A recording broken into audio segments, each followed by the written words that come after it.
Assalamualaikum warahmatullahi wabarakatuh. Salam sejahtera untuk semuanya. Perkenalkan nama saya Dwi Aldian Firmansah.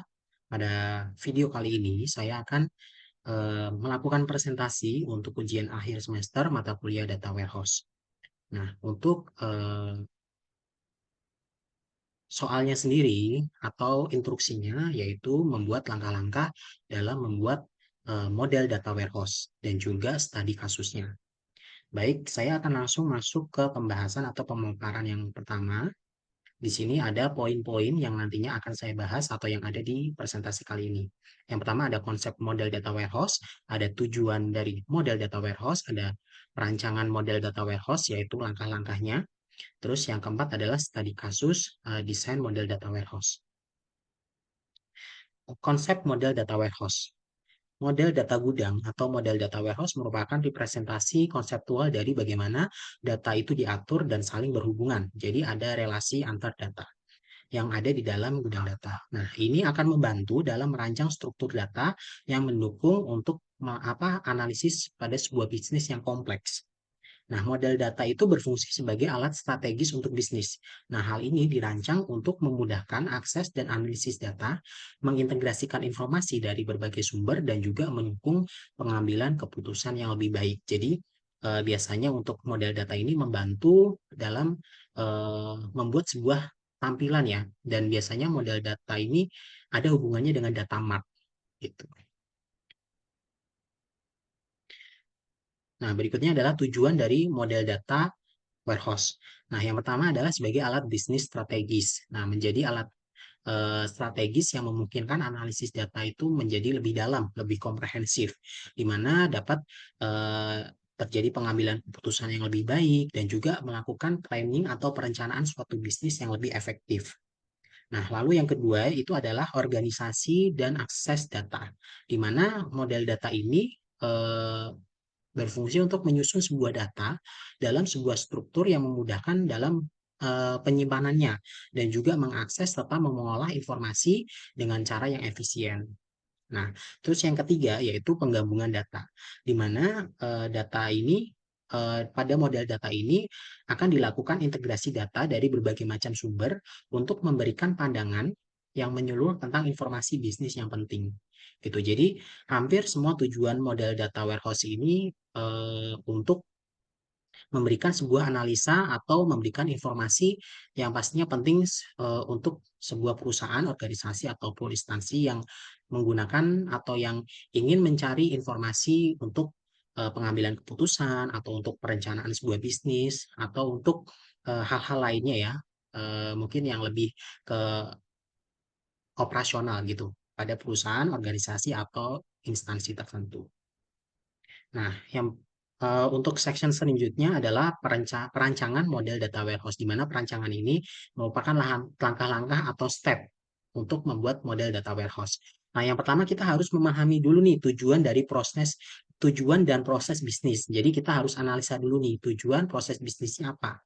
Gitu. Misalkan ingin membuat ingin apa namanya membuat sebuah informasi dari sebuah data penjualan, berarti kan harus membutuhkan segala sesuatu hal atau misalkan hal-hal yang yang berkaitan dengan penjualan seperti itu. Nah, kegiatannya ya seperti ini, seperti mengumpulkan informasi tentang kebutuhan bisnis dan hasil yang diharapkan dari data warehouse atau gudang data. Seperti tadi, misalkan kita ingin membuat model data untuk data penjualan. Nah, kita harus tahu kompleksitas data penjualan itu seperti apa, yang diperlukan apa saja.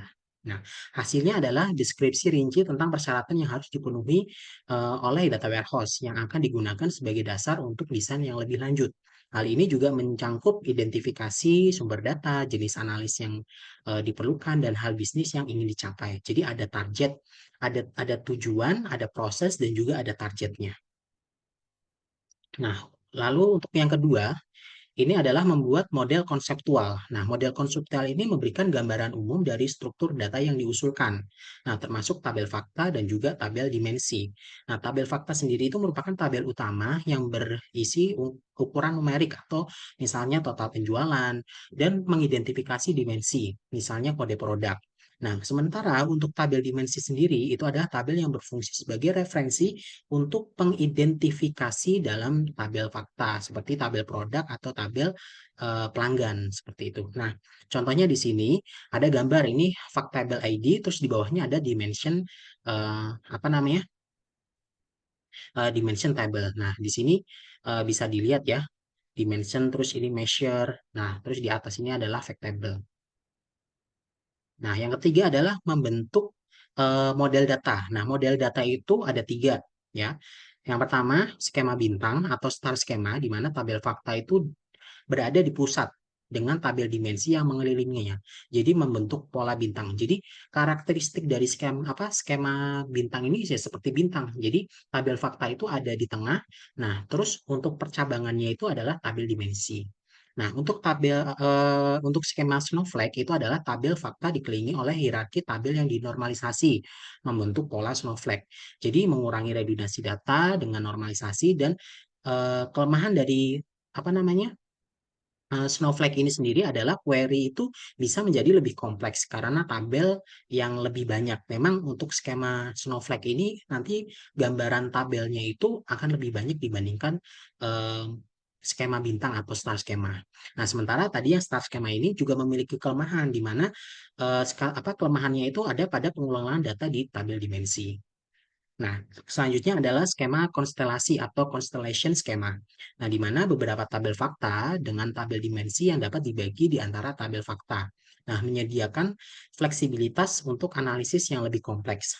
Tapi kelemahannya adalah kompleksitas tinggi dalam desain dan pengolahannya. Jadi, eh, semakin kompleks berarti akan semakin susah ya untuk atau semakin apa ya, semakin berat gitu loh untuk mendesain atau pengelolaannya.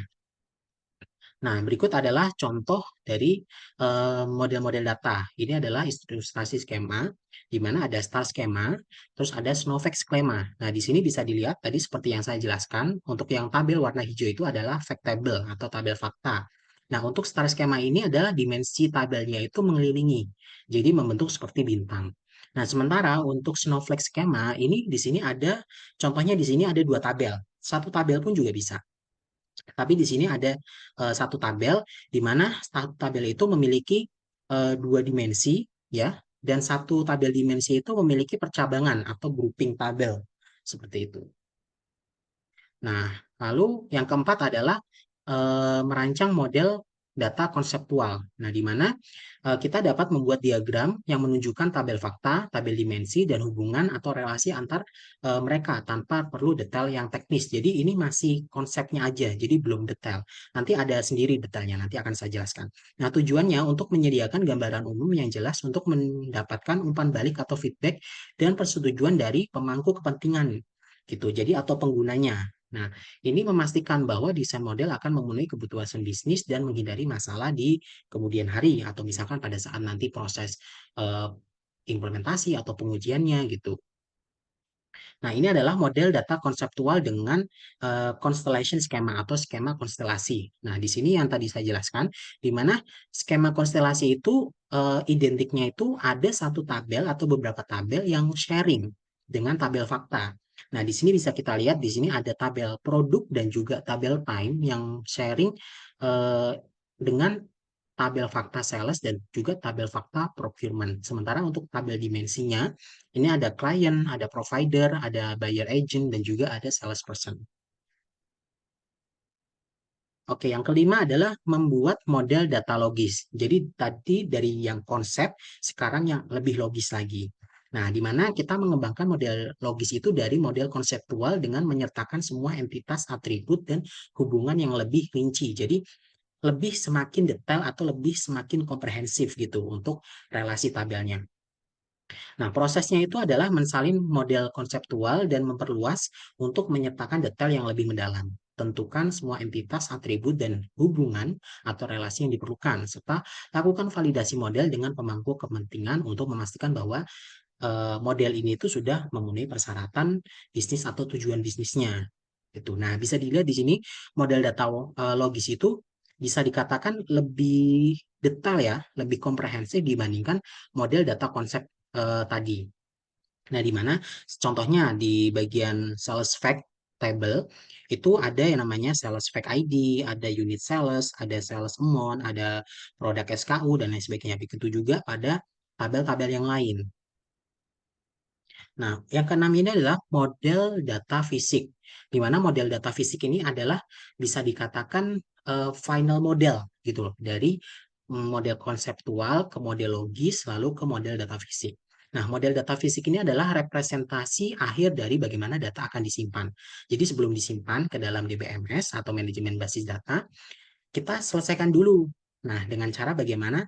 Nah, prosesnya adalah generasi otomatis model fisik dari model logis. Nah, aku tentukan sistem DBS yang akan digunakan. Jadi kita harus tahu nih DBMS yang akan digunakan apa. Contohnya misalkan Google BigQuery ataupun DBMS lainnya.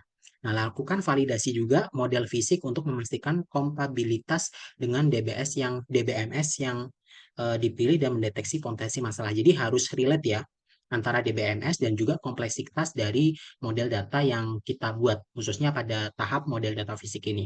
Nah, di sini perbedaannya apa nih dari model data logis ke model data fisik? Nah, di model data logis itu kan tadi sudah ada entitasnya, sudah ada atributnya, sudah ada field-nya ya. Nah, di sini, jadi dari masing-masing field itu sudah lebih jelas lagi. Contohnya di bagian sales fact ID, ini datanya itu adalah data integer. Nah, terus unit sales, ini integer juga.